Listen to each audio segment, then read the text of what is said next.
Berlin, April 1945. While the Western Allies push through Germany, Russia's Red Army bears down on the German capital from the east. As the Soviets come closer to the center of Berlin, the Germans are collapsing, and the Soviets are becoming stronger and more focused. By the time the Red Army had got to the campaign against Berlin, the Red Army was huge. There were millions of men, but more important, I think, is that there are 12, 15,000 aircraft, 12, 15,000 tanks. The Soviets know that taking Berlin will mean a battle of epic proportions.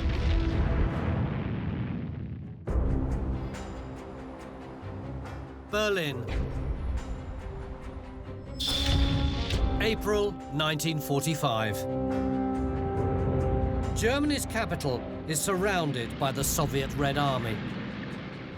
Adolf Hitler and his generals try to command what remains of the Wehrmacht from a bunker beneath the German Chancellery. Above ground, the soldiers and citizens of Berlin are under frenzied attack. My mother could not stand hearing the falling of the bombs anymore. So we went down into this shelter, and you couldn't hear a thing. And at one point, when I came out, I thought, I can't understand this. Every time we come out of this bunker, there's thunder. Until I realized it wasn't a thunderstorm at all. It was the gunfire from the Eastern Front. And night after night, it came nearer and nearer and nearer. In the last weeks of the war in Berlin, conditions were appalling. Desperate shortage of food. There'd been heavy bombing right across the winter of 44, 45. The Red Army was approaching. There were terrible stories of Red Army atrocities and so on. For people living in Berlin, the prospects were bleak. Despite staring defeat in the face, German High Command refuses to surrender. The German High Command continued to fight the war in April 1945 against all the odds. And clearly, defeat was only a short distance away.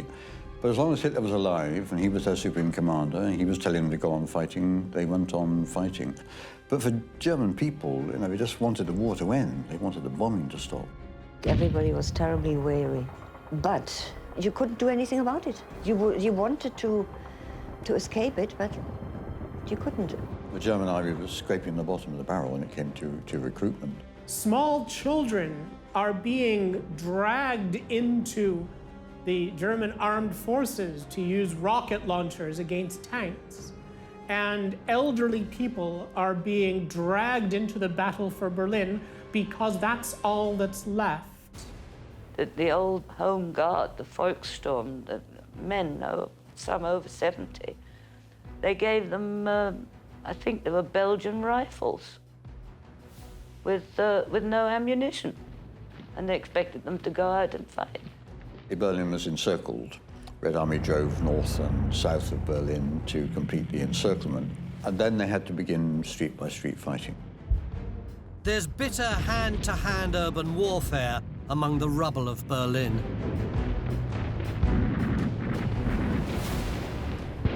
Apart from the artillery, which was pounding Berlin even then, we also heard of street fights, actual streets being fought over, that we knew by name, that were near enough to make us realize that it was only a question of time. When the Red Army arrived in Berlin, they behaved more or less as Berliners had expected. I already knew that my entire family was shot. My mother, sisters, all shot. It was revenge. Revenge.